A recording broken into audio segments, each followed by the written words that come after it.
retired, right? Yeah. And so all the cats from Mexico would always end up with me because I would, I could communicate. Yeah. Right, but I also approached it as a way to teach these guys how to speak English too. Yeah. Like it was kind of like a classroom for both of us. Is the way I looked at it, because I mean, you learn for Spanish, me to learn like, and especially to learn the language of the streets, as opposed to the book, because like Spanish spoken, in any different city or state in Mexico, it's going to be a little bit different, and certainly what you learn in a university in the United States, you're going to go into Mexico and you're going to speak that Spanish, and you're going to get fucking laughed at, and you're going to get fucking used and cheated and stolen from, and they're going to look at, they're just going to be like, fucking pinche güero, It's like, I mean, like when I was in Spanish in college, I hung out on the other side of the tracks, and that's the kind of Spanish I spoke. And like my fucking teacher was like, Miguel, he's like, he's like, where did you learn to speak this? And I was like, from a fucking, my fucking essay friends up on the fucking north side. You know what I mean? And he's like, you hang out up there? I'm like, yeah, if I can hang out up there. And it's like, and I'm like, and I would never go to class. Yeah. Like, because I mean, on a daily basis, I spoke Spanish. And I didn't have to go. So, like, he was, like, going to give me an F. And I'm like, why? Dude, I'm like, can I just come in and take the final test? Yeah. Like, and then you grade me accordingly? Like, why do I have to be in class every day? And he agreed to that. And I went in, I took it. I got, like, an A+ on it. And the motherfucker gave me an F. I was so pissed at that son of a bitch. And I had him for Mexican history in another class, and I got an A+ in that. What? I was like, you son of a bitch. I sit there one day, I'm taking a piss, and I got this fucking drawing on the back of my backpack that says, "Stop hint prohibition with the big pot leaf." And he's taking a piss next to me. He's like, Miguel, ¿fumas marijuana? Sí, señor. He's like, ugh.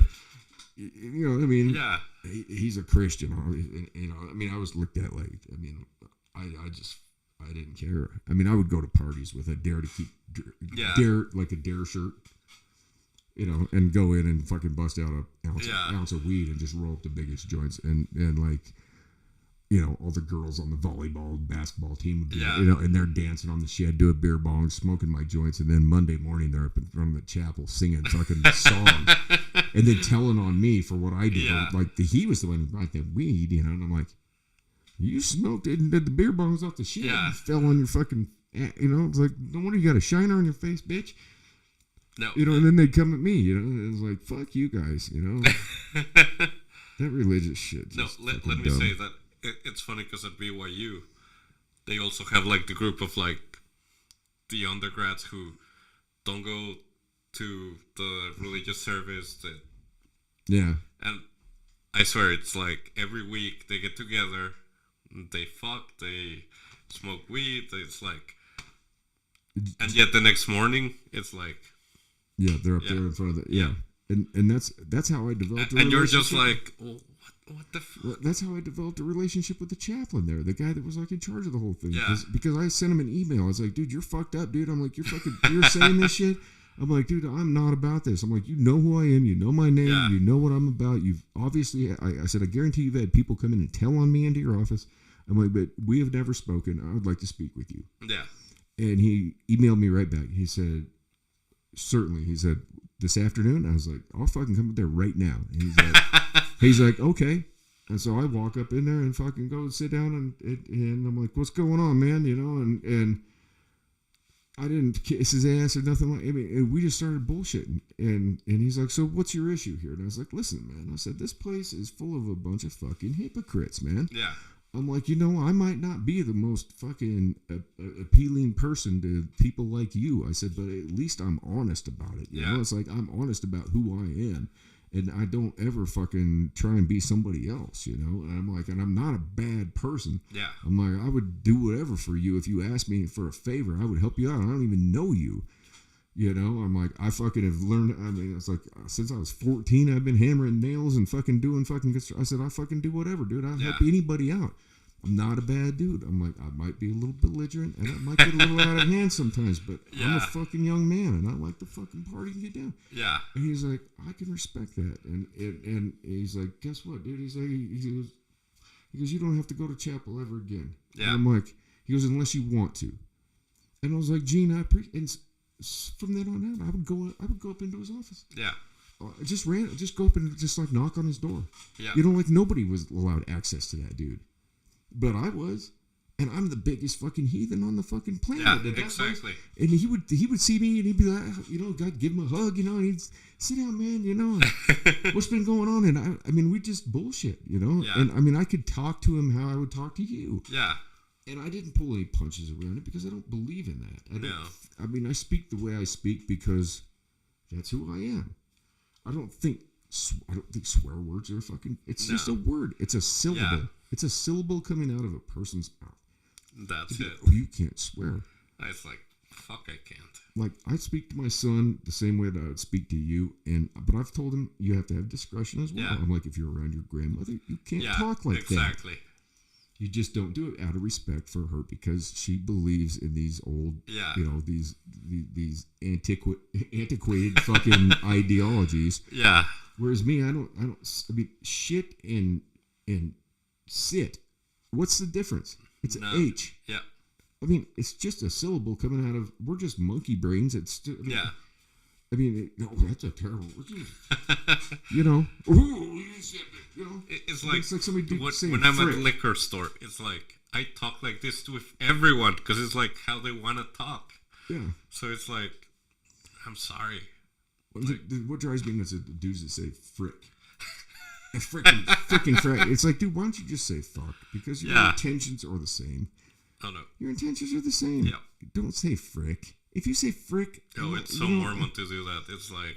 It makes me want to slap the shit out of him. When I hear a grown ass man say frick, I want to literally slap the shit out of him. Yeah. Just be like, dude, wake the fuck up. Wake the frick up. I mean, it's so stupid. It's like your intentions are the same. Yeah. It's not like you're using a substitute. You know, you've taken a word that is not holy. It's just a fucking syllable. Yeah. It doesn't like everybody. You drop the F-bomb too much. What? Who gives a fuck? Yeah.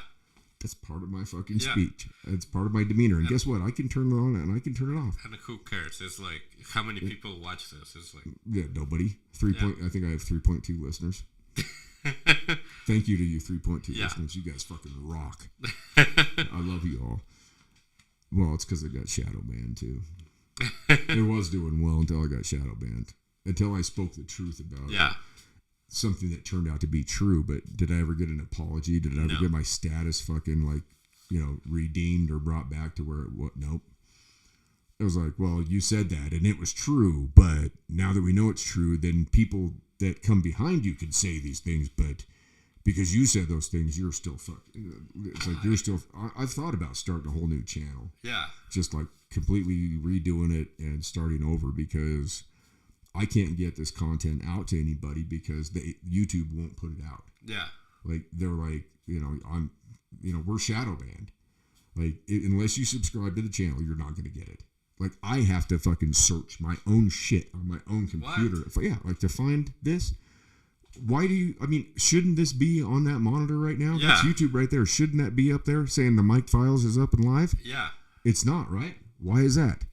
Because they don't want people seeing it. So you have to literally. That's why I put it out to Facebook, Twitter, Instagram, Twitch. Yeah. I put it out there to other platforms so people can tune into it. But I guarantee there's nobody watching this right now. Yeah. And it's crazy because we're probably having one of the best conversations. I mean, if you want to listen to these two fucking bald assholes up here? Fuck that. Or look at Trump. He's doing his. I mean, I like the way the man dances. But let's just for example, let's look at this. Let's see if we can even find what we're doing right now. Right. So this is what happened. Like, I mean, initially I started. Look, this is my computer. Look, it doesn't even come up. I mean, with those keywords right there, you would think that my show would come up, right? I mean, where's it at? It's not even there. See? So this is what happens. You like look, here we go. September 18th, right? They're not even on it. Like the 22nd. Yeah. Oh, there you go. There we go. Here we are live right here. So you have to be subscribed. Like, look, here we go. September 18th, right? They're not even on it. Like the 22nd. Yeah. Oh. So there we are. Yeah. But what did that take us to get there? There's no reason. Oh, look at my face. That looks good. God, I look like fucking Rocky Balboa. There we go. Here we are live right here. I mean, so to get to the show, that's what we have to do. Yeah. So it's crazy. So that's why everything goes to Rumble, it goes to Spotify, it goes to different places. But look, no likes. So nobody even has access to this. Yeah. And that's what's fucked is like, and I spoke the truth about COVID, right? Like I spoke the fucking truth. Yeah. Like, and I got censored for medical misinformation twice. And at that point, they shadow banned me. And so now my stuff doesn't go to, look at that, 0 likes. Yeah. I mean, I've put everything into this, and there's no reason why this should have 0 likes. Yeah. But it does because, number one, people don't understand if they are watching that it means a lot to hit that thumbs up button. Yeah. Like, just to hit that thumbs up button, like anytime I watch somebody's content, if there's anything good that comes from it, I mean, even if I don't like it for the most part, I give them a thumbs up because I want to see people do good in this, this venue, this genre, whatever you want to call it. But people don't understand that just by subscribing and giving a like to something that you're doing a big favor to a producer or to somebody that's creating content. And there's a lot that goes into this. I mean, I've sunk a lot into it, and here we are. And I'm going to keep doing it. I don't care. I'm going to keep fighting it. I'm going to keep doing it. Yeah, for sure. But it sucks because the show was actually, when I first started, it was doing very well. Like, it was coming up quick. And then I came out and I talked about my experience with COVID the first time. I talked about my experience the second time. And I cited a fucking a university paper that came out of a university in Europe. Yeah.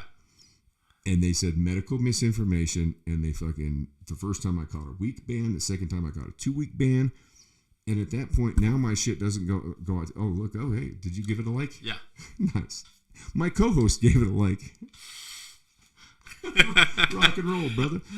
I should give myself a like, too, I get. But hey, if y'all are listening, just do me a favor. Just hit the like button, for fuck's sake. Subscribe. You're not in for anything. I'm not going to try and sell you biscuits or fucking goddamn Amway or anything like that. I mean, I'm not going to sell you a thing. All you got to do is just hit the subscribe button. Yeah. Click the bell, click the like button.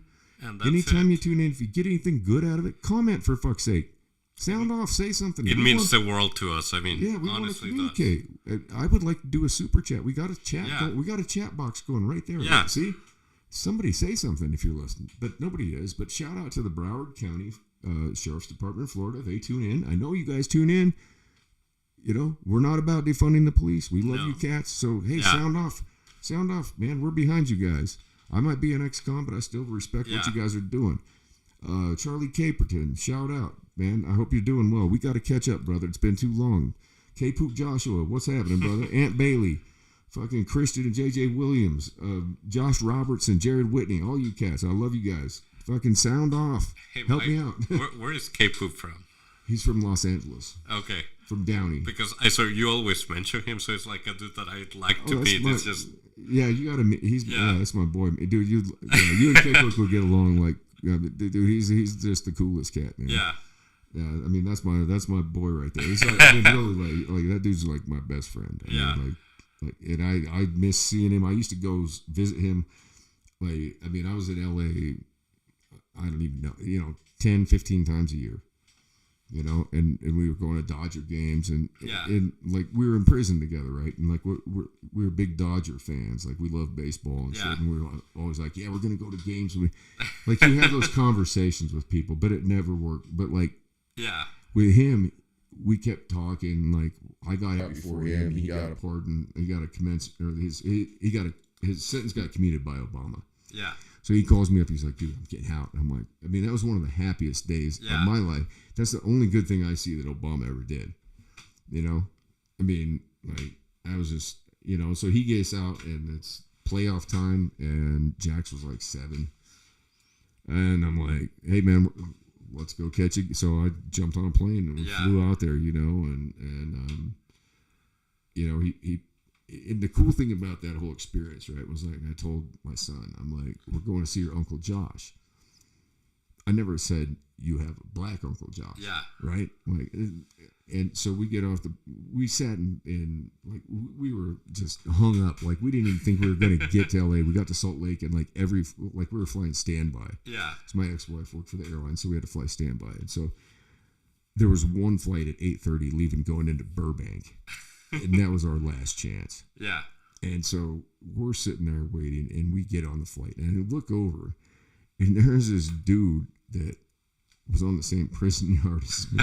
He's on the same flight, right? And I'm like, I go up, I'm like, hey, what's up, dog? Give him a fist bump. He's like, hey, what's up? And so we get on the plane, and we get off in Burbank, and we're sitting out front. Burbank's a small airport up in Hollywood, and like we're sitting there, and Jackson's like, how do I know when Uncle Josh is coming? I'm like, well, when you see the white expedition on 24s that's fucking bumping Run DMC or some shit like that, I said, then you'll know, And so I'm sitting there messing with him. He's like, Dad, I think he's here. I look up and I see him come, and he gets out, gives me, and he's my boy's he's a big dude. He's a big guy. I hadn't seen him since I got out, but this was my guy. Like, this was like inside, like this dude, he and I went through, we had more capers. And the thing that was fucking crazy is that, like, the establishment, like the people in charge could never understand, like, they're like, wait, there's a black and a white dude in the fucking holding cell over there. Yeah, exactly. And they come in and be like, you mind telling us what the, and we just laugh, and I mean, like, we didn't give a fuck didn't give a fuck about the racial shit. Like, like white dudes would come on the yard, like come into the unit. And like Friday was burrito day. Like we Josh and I did burritos on Fridays, right? And like dudes would give me shit like, you can't fucking be breaking bread with black dude. I'm like, fuck you, man. You want to come join us and have some fucking burritos? Or you want to be a jackass? And dude would be like, huh? I was like, fucking grab a seat, sit down. You want a cold soda? Fucking throw him a soda. Be like, fucking, quit being a fucking asshole. It's like the job I had in Maryland. I was Latin. There was one Indian girl, one American dude, and everyone else was from Ethiopia. It's like, that's a weird a weird dynamic. So it's like every time we went out to eat, we'd go to an Ethiopian restaurant, and it's like, and people would look at me like, But you didn't never take the Ethiopians to eat at a different place? No, I did take them to eat Mexican That's food. what you gotta do. Yeah. That's the thing, though. That's the cool thing. Is like you're hanging out with different people, so you learn about their food, their culture, their way of life, and then they learn about you. And that's how you break down barriers and you break down walls. It's just like when I met you. Yeah. I saw your name tag. I heard the your accent. The accent, yeah. And I'm like, you're not for me. Well, no, of course, but I've spent years and that's what I told you, man. And I mean, I've spent time with the fucking Pisces Southsiders, fucking cartel men. I was locked up with all these cats. I got a lot of fucking connections down there, Yeah. So to see you I was just like, hey, dude, you got to come by and fucking, have a conversation with me, because I felt comfortable having. I always do. I feel comfortable having a conversation with you, just like anybody from Mexico. That I don't have an issue whatsoever with sitting down and chopping it up with anybody. No. I don't give a shit. I don't care. Asians, Russians, whatever. I don't give a shit. I love Russians. Those motherfuckers crack me up. My old buddy Sergey, man, that motherfucker was funny as shit. He escaped. He defected from Russia, and he fucking had nothing but a sweater on in the winter, and he got the fuck out of there. He ended up in Vancouver, Canada. Yeah. And they were trying to fucking deport his ass and everything. And he fucking got a pistol, and he walked out on the Capitol steps. He pointed at his chest, and he said, I just want to be an American. Because if you guys don't fucking send me to America, I shoot myself right now. And they fucking demurred, and they fucking took him to the border, and and then I met him, and that dude was off. That dude cracked me up. But he hung out with all those Russians. The first time he took me to his place of work, He's like, you come with me to a pizza place. I'm like, okay, whatever, Sergey. So we go there, right, and we pull up at this pizza place, right, and there's no lights on. There's Mercedes Benzes and fucking Range Rovers parked all the way down the side of the building. There's no smell of pizza. Yeah. I'm like, oh god. So he goes up, he has to do this knock, and the guy looks through the thing. He's like, "Hey, Sergey, fuck you," you know. And the guy's like, okay. And he opens the door, and we go in, and there's different groups of Russian gangsters, and they're all drinking vodka, sitting there, talking about their plans or what. So Sergey's like, "You sit over here, Mike. I'll be right back." You know. So he comes back with a bottle of vodka and says, and he's got a briefcase with him, and he's like, "I've got a job for you." And I'm like, "No. He's like, no, it's very easy." And I'm like, "No, I don't want anything to do with this." And he's like, "Oh, no, you see." He opens it up, he's got this fucking brick of ATM cards. And they're blank. Oh my god! They've got the Micker strip, the magnetic strip. Yeah. And each one has a PIN number. They've stolen these cards from somebody. And he's like, "You take these to just random ATM." It's like you pull out maximum amount. You keep 10%. You bring the rest back to us. You make good living for today. And I'm like, no, Sergey, no, that's not what. No. He's like, "What?" And I'm like, "No, Sergey, no."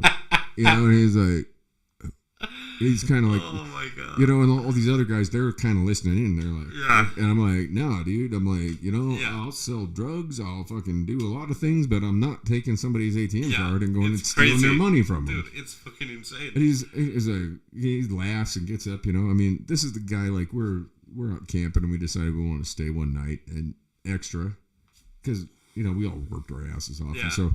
We drive down the hill to get cell phone service, and Sergey's got to borrow my phone. Like, all of us are calling in. We're like, "Hey, boss, we're out here in Ellensburg, and we got a flat tire, and we can't get it fixed till tomorrow, so we're not going to be able to make it." You know?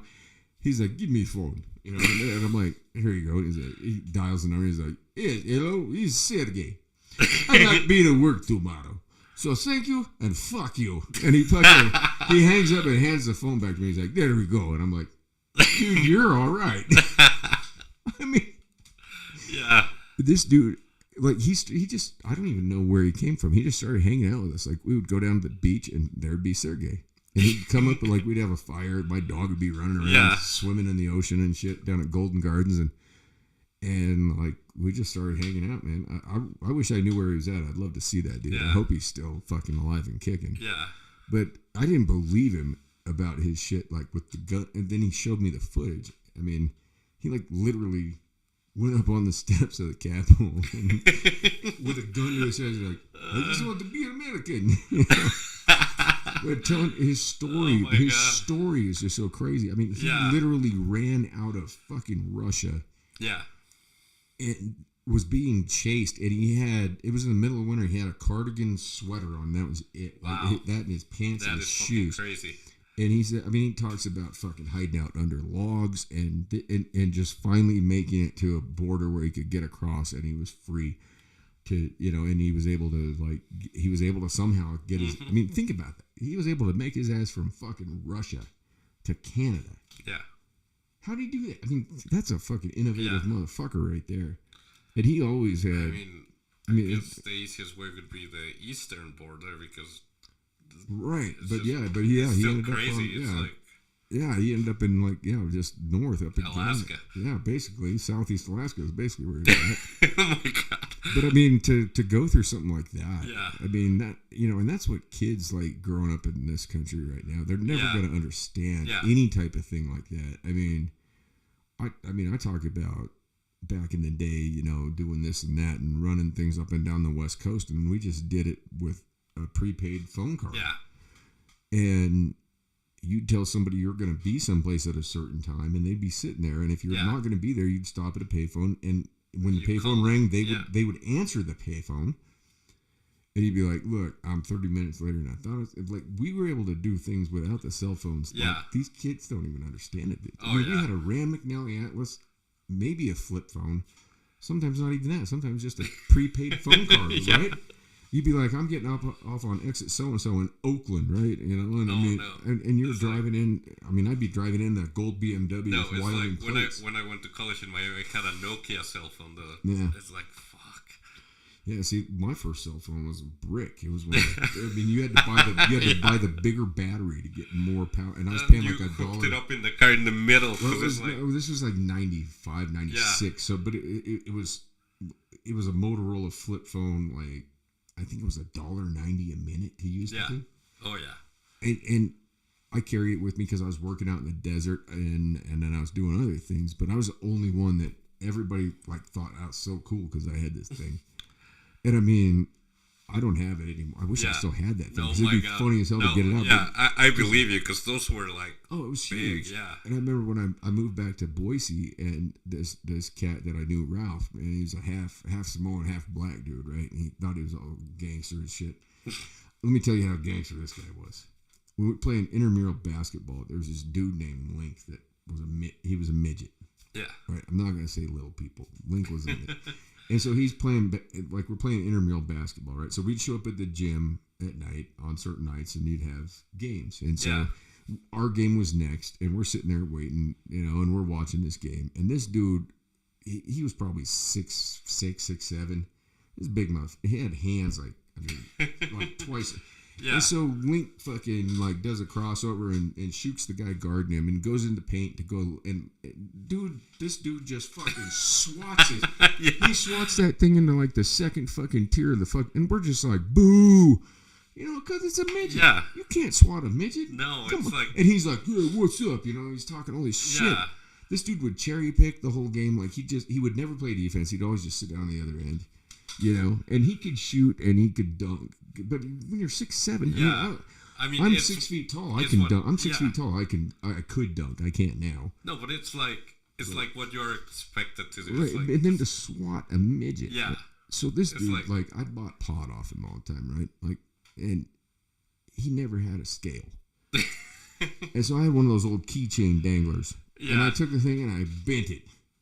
So he'd go see his hook. He'd come over to my, and then I'd be like, dude, fuck, shit's short, man. Look, And he'd be like, fuck, God damn. And he always called everybody coo. He'd be like, God damn it, coo. I'm like, what's coo? What's a coo? What are you saying to me, man? I was like, is this fucking English?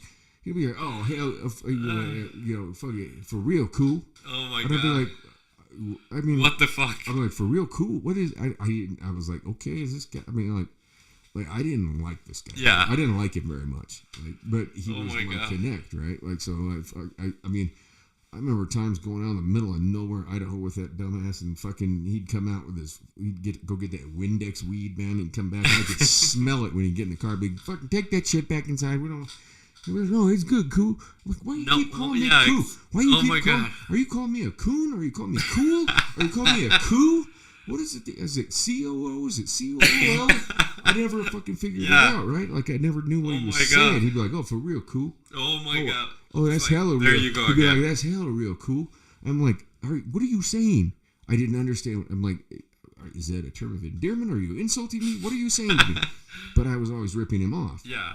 Which was hilarious because he would call me. He'd drop shit and he'd always come over with a big bag, and I'd take mine out and I'd weigh it out in front of him. Yeah. All I did with that scale was just fucking. I mean, I'd weigh it out in front of him. I'm like, yeah, and I'd take mine, and then he'd take the rest, and then he'd call back. Hey, did I give you extra? I'm like, you were sitting there, dude. Like, you saw it. You saw it on the scale, man. Yeah. And then he'd end up back at his guy's house yelling at him about it, and the dude would be like, fuck you, get the fuck, And then I fucking run into this guy at a Mariners game when I moved to Seattle, right? I see him, and I'm like, he's got a pick in his hair, if I walk around in his tracksuit and shit, and I'm like, oh my God. I see him, and I'm like, and so I just put my head down, and I walked right fucking by him. I didn't want nothing to do with that. Dude, you're going to swat a midget? No. You can't fucking do that. It's like playing basketball against a little kid. Yeah. A little kid tries. He just fucking. No, it's like. And so that game, we played them because it was like you would play one game and then you'd play it was a back-to-back game. So when you were playing intramurals, you'd play two games. So the next game, it was his team against ours. And so he was doing that cherry picking shit, standing back and not playing defense. And so I got a steal on a fast break. And I went right up over his fucking head and dunked on him and stuck my nuts right in his fucking face. And, I mean, and everybody just fucking erupted. Like, they were like, fucking white boy can fucking jump. Holy shit. You know? And I was like, you know, like, I used to win money off dudes on the basketball teams where I went to college. I'd come in from baseball practice with my baseball pants and my cleats on. Like, not cleats, but my turf shoes. Yeah. And my bat bag. And I'd be like, you know, I'd walk out on the basketball floor and be like, hey, man, give me the rock. You know? And fucking dude looking at me like, what the fuck is this? I'd be like, $20, man. I'll fucking throw one down. And they'd be like, what? And they start talking amongst themselves, you know, hey, fucking white boy over here says you gotta throw one down, man. You know, like, well, give him the rock, you know. I'm like, yeah, give me, you know. Yeah. And they fucking throw it over. I drop my bat bag, you know, and fucking I do a little lick my shoes, even though they're turf shoes, right? They're like rubber spikes. Yeah. You know? I mean, they're not, you know. I sit there and fucking dribble between my legs a couple times and spin the ball on my finger and stand there and hold it, and they look at me and go, uh-oh. Like, I did that. I got my picture taken with Sweet Lou Dunbar from the Harlem Globetrotters. Yeah. When I was a kid, like in 3rd grade. And there was a whole line of kids trying to get... So he had to spin the ball on his finger, and then he'd take the kid's finger, and he'd put the ball on their finger, and he'd hold their finger, and then he'd fucking give his cheesy smile for the picture, right? Yeah. And I was in line. And I'm like, I'm ready because I can grab that ball. I could spin that thing. I could bounce it off my arm. I could put it on any knuckle. I mean, I'd been practicing. I'm like in 3rd, 4th grade. So I get up there, Sweet Lou Dunbar, 6'9". He's like, hey, what's up, young man? You know, I'm like, give me the rock. And he's like, what? I'm like, give me the ball. You know, and he's like, huh? You know, I'm like, and he's like, you know, so he gives me the ball, and I grab it, and just pop it up, and I'm spinning, and I'm standing there, and I'm looking at the camera, you know, and he's freaking out. He's like yelling at, he's like, hey coach, hey coach, check out the white boy, check out the white boy. And I'm sitting there, and I'm changing fingers, I'm going on my knuckles, I'm bouncing it off my arm, I'm catching it, you know, and I'm just going on my thumb, you know. Just keep on spinning it, you know, and he's just like, holy shit. And so we take a picture, and I'm just sitting there just smiling, you know, little ass kid, you know, and he's just, and he looks at me and he goes, where the fuck you learn this shit, man? And I was like, man, I said, my dad fucking turned me on to the Pete Maravich videos. Yeah.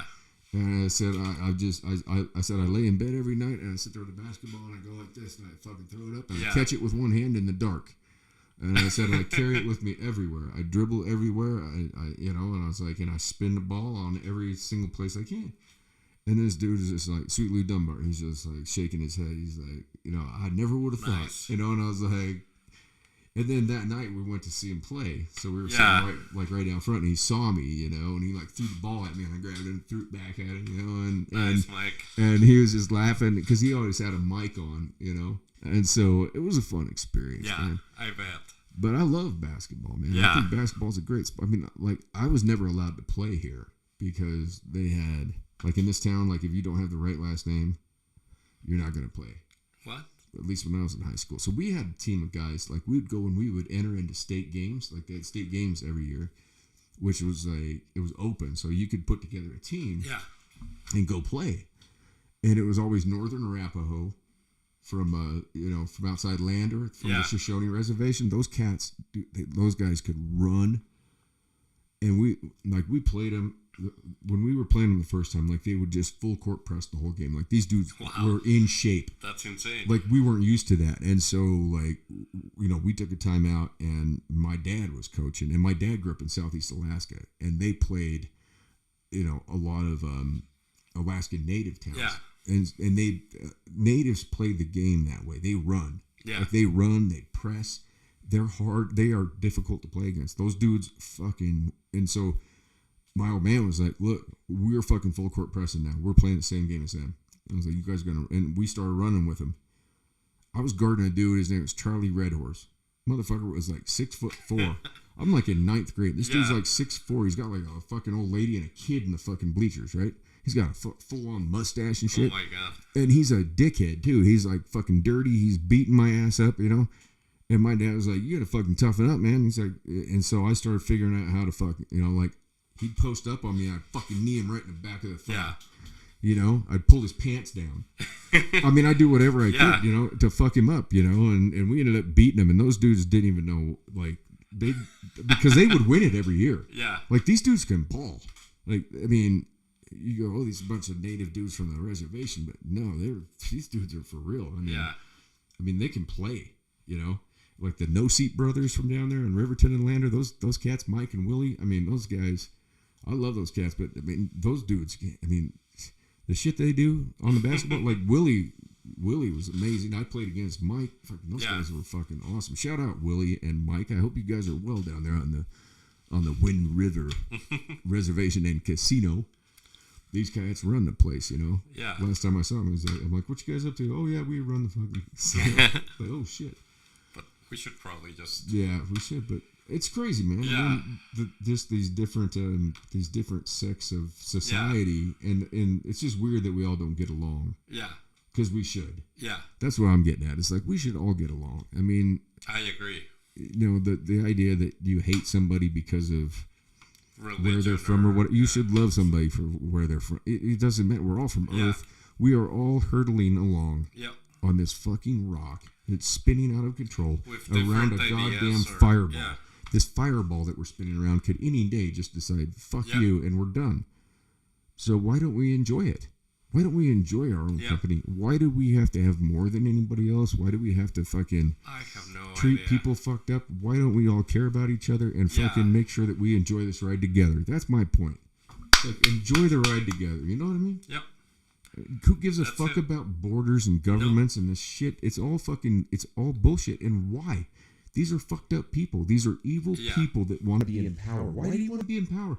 You know you're not going to be here longer than perhaps at the extent of things, maybe 100 years. Yeah, no. That's at the extent. And who wants to be 100 years old? No, I think that I want to fucking hit 65 and be out. You know what I'm saying? And that doesn't leave me very long. I mean, I don't give a shit when I go because I know when I go, it's fine. Yeah. I'm cool with it. It's fine. I know that I'm consciousness. I know that I'm one with everybody else. And I know that my consciousness is not going to... I'm just renting a car right now. It's like when I suffered a brain injury, the doctors were like, you just lost 20 years of your life. And I'm What's like, that? Well, but the fact that I'm here is a miracle. So it's like time to enjoy it instead of thinking about like, oh my God, I just lost 20 years. You can't live your life based on... You can't live your life based on thinking that you have this coming to you. Like, I can't live my life thinking that I have 70 or 80 coming to me. No. I don't have tomorrow coming to me. Yeah. I don't have 5 minutes coming to me. Yeah. It could end just like that for all of us. And to sit there and to live your life under these notions that you're planning for the future. There is no future. Yeah. There's no future. Like, yeah, sure, there's something out there, but you know what you have right now?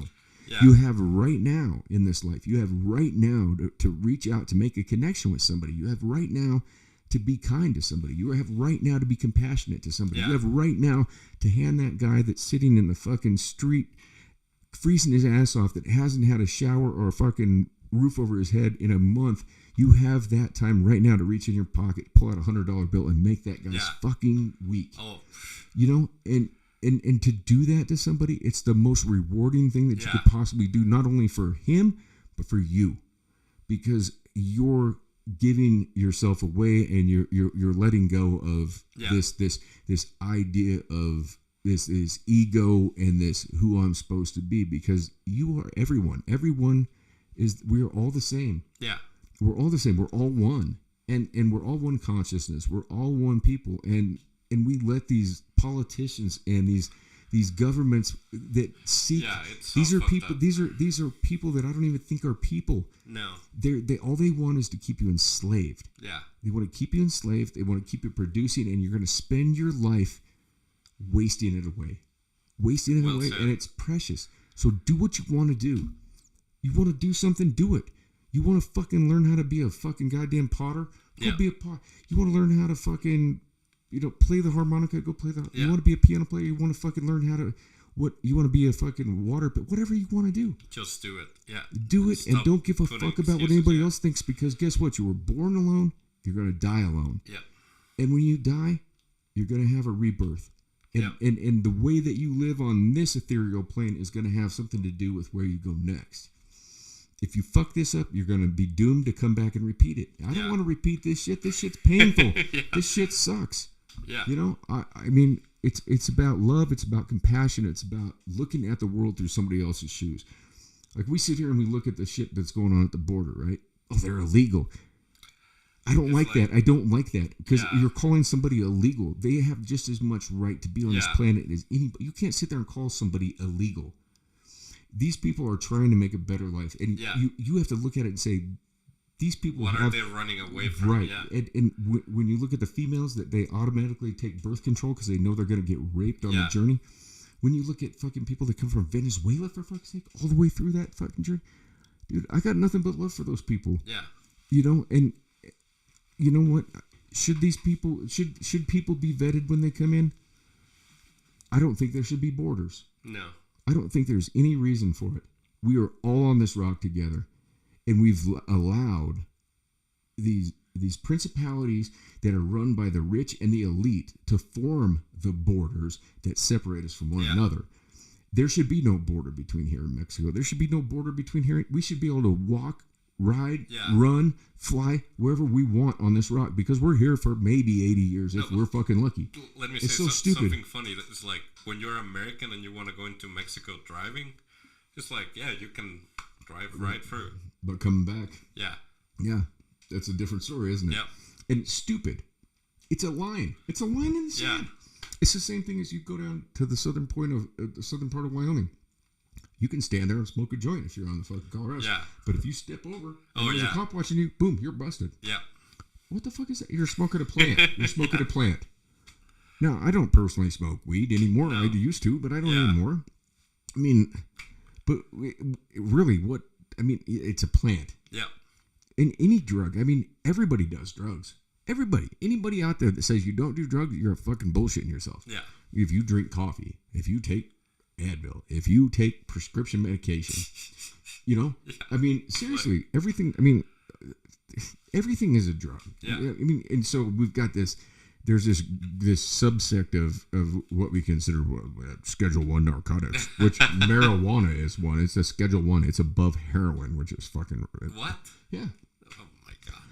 I mean, it's you know what I mean? And so Trump says, like, and this is where I disagree with Trump, because people think, oh, you're a Trumpster. I'm not a Trumpster. Like, he came out and said, like, we're going to start executing drug dealers. And it's like, no.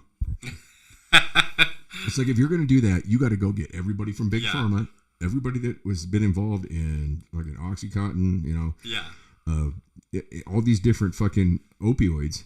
Then you're going to have to execute them too. Yeah. It's not about people should have the fucking choice to do. It's your body. You should have the choice. Yeah. And and it's okay to fucking like take a kid, a minor child, and tell them that it's okay to be a transvestite and take them to a fucking drag queen show. But then, like fucking drugs is something you can't talk about. I mean, like this shit that's going on that I've seen. Yeah. These people are taking these kids to see transvestite fucking drag queen fucking, burlesque shows. Hey, guess what? When you're 18, that's fine. I've been to a couple of them. Yeah. Did I enjoy it? Kinda. Yeah. It's like... it wasn't. It was entertaining. But I'm not gonna fucking say that you need to be taking a 6 or a 7 year old there. No, it's like. I mean, and children that age should not be. No. They should not be sexualized. They should not be told that. Oh, well, you were assigned this. The doctor made a guess at your birth. He saw your little winky, and he decided you were a boy. Oh, my God. And so you were assigned that, but you don't have to be that. And then, the kids are like, all the other kids are like, I think I want to be something else. It's like, what? Be who you are. Yeah. Enjoy your little winky. Yeah. I remember being a little kid, and this little girl going, I'll show you mine if I show you. It's like, yeah, that's true. To be like, whoa, what the fuck is that? And they're looking at you going, what the fuck is that thing? And you're like, yeah, I'm scared. I'm running away. Yeah. Little did you know that you were going to be chasing that thing years later, like nothing else, Very true. I got to find that. I mean, but now. I did it. You did it. It's but now it's just so fucking stupid, man. It's like watching that video where Crowder goes into that place, and that's whatever. I hope that I don't even know, was that a dude? I hope that dude gets some peace and lives her life, whatever life, and does well. I don't wish ill on anybody. No. Even people that are fucked up and stupid. that's how we get rid of stupid. Yeah. By being compassionate, because we have a lot of stupid right now. And stupid is scary. Stupid is more scary than anything. Yeah. So, listen, here's the deal, folks. Be compassionate towards stupid. Do what you can to try and open people's minds and hearts up to the idea that, we're all one and you don't have to be fucking stupid. Because what's stupid lead to? General Custer? Yeah. What else? I mean, you think about stupid battles over time. You know? I mean, Custer is one of the most stupid fucking ones I can think of. Ivan Drago. Anybody who fought Sylvester Stallone was stupid. Oh my god. I love Bill Burr shit where he gets up there. He's like, "You motherfuckers, you guys idolize a goddamn fake. You got a statue of a fake boxer. Fucking morons." I don't know. Yeah, it's okay. We're gonna wrap it up. So here we are, 52 miles east of Jellystone Park in Coyote, Wyoming. Ricardo, thank you for being here. No problem, Mike. Give a shout out to Ricardo. Thank you, guys. For all 3.2 of you listeners out there, I hope maybe somebody hears this. Yeah. If you don't, you don't. If you do, give us a shout. We would love to hear from you. Yeah. And we'd love to have you on the show too. We're open to any guests. We don't fucking discriminate. Nope. Not one bit. I mean, I don't give a shit if you're. I don't care. Wherever you come from, I don't care. Whatever point of view you have, you can espouse you can say whatever. You can espouse that here, and we will talk to you about that. Yeah. And we will come up probably to an agreement at the end of it. So anyway, anything? No, that's it, Mike. All right. We love you guys. Take care and take me out with a bong hit, Jesus. Be good, be good at it, and all things be kind, and do no harm. Yes, ultimately, please. That's it. Do no fucking harm. Okay? Give somebody a hug. Not a fucking, whatever they're doing out there. What are they doing? Hitting people with baseball bats and shit? Fuck crazy. that. No more violence, okay? Yeah. Let's live in peace. Later days, Willie Mays.